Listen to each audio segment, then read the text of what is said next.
ചെർപ്പുളശ്ശേരി അയ്യപ്പൻകാവിന് സമീപം ഇടിമിന്നലിൽ ഫ്രിഡ്ജ് പൊട്ടിത്തെറിച്ച് വീട് ഭാഗികമായി കത്തിനശിച്ചു. കുന്നത്ത് പുതുവാടൻ വീട്ടിൽ ശശികുമാറിന്റെ വീടിനാണ് തീപിടിച്ചത്. ബുധനാഴ്ച പുലർച്ചെ 4 മണിയോടെ ഉണ്ടായ ശക്തമായ ഇടിമിന്നലിലാണ് വീടിനുള്ളിലുണ്ടായിരുന്ന ഫ്രിഡ്ജ് പൊട്ടിത്തെറിച്ച് തീപിടിച്ചത്. പൊട്ടിത്തെറി ശബ്ദം കേട്ടുണർന്ന ശശികുമാറും ഭാര്യ ജയശ്രീയും തീയണയ്ക്കാൻ ശ്രമിച്ചെങ്കിലും കഴിഞ്ഞില്ല. തുടർന്ന് ഫയർഫോഴ്സിനെയും KSEBയെയും വിവരമറിയിച്ചു. 5 മണിയോടെ ഷൊർണൂരിൽ നിന്നുള്ള ഫയർഫോഴ്സ് സംഘം എത്തിയാണ് തീയണച്ചത്.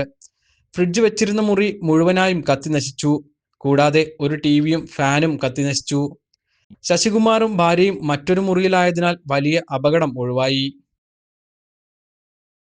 4 മണിക്ക് ശേഷം ആ ഇടിയും ഇതൊക്കെ ഉണ്ടല്ലോ, മഴ ഉണ്ടായില്ല. മഴ ഉണ്ടാകുമെന്ന് വിചാരിച്ചിട്ടാണ് നോക്കിയത്. അപ്പോൾ ഒരു ശബ്ദം അങ്ങനെ പുറത്തുനിന്ന് കേൾക്കാണ്ട് എന്തൊക്കെയോ ഇടിയിലേ ആയിരിക്കും എന്നൊക്കെ വിചാരിച്ചു. അപ്പം മഴ ഉണ്ടോ നോക്കി മുറ്റത്ത് നോക്കിയപ്പോൾ ഒന്നും മഴയൊന്നും കാണാനില്ല.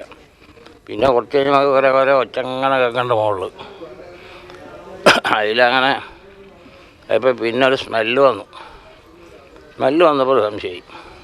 അപ്പോൾ ഞാൻ പോയി തുറന്ന് നോക്കിയപ്പോൾ ഫ്രിഡ്ജ് വളരെ നിന്ന് കത്തണം. അതോട് കൂടിയിട്ട് അത് മുകളിലേക്ക് കയറി പിടിച്ചു. താളത്തിൽ കണ്ടതിന് ശേഷം ഫയർഫോഴ്സിനെ വിളിച്ചു, KSEBക്ക് വിളിച്ചു. ഫയർഫോഴ്സ് ഒരു 5 മണി 5:10 എത്തി യൂണിറ്റ്. വീട്ടിലിപ്പോൾ ഞങ്ങൾ ഞാനും ഭാര്യനെ ഉള്ളൂ. ഞങ്ങളിവിടെ കിടന്നിരുന്നത്, പുറത്തായ കിടന്നിരുന്നത്.